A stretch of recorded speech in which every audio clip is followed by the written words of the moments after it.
Praise the lord. ఈరోజు దేవుని వాగ్దానము, పగ కలహమును రేపును, ప్రేమ దోషములన్నిటినీ కప్పును.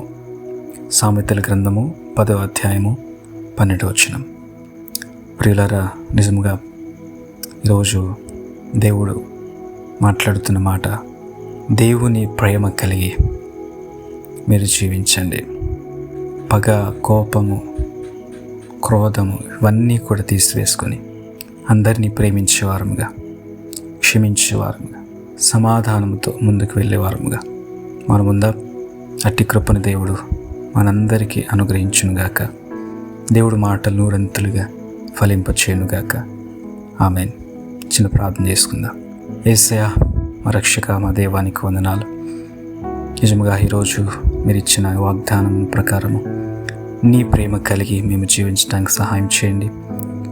అనేక విధములైన క్రోధములు, కోపము, పగలు అన్నీ ప్రక్కన పెట్టి అందరితో సమాధానముగా, ప్రేమగా మేము జీవించడానికి సహాయం చేయమని యేసు నామములో ప్రార్థించి వేడుకొనుచున్నాము తండ్రి. ఆమేన్. దేవుడు మిమ్మల్ని అందరినీ దీవించి ఆశీర్వదించునుగాక. ఆమేన్.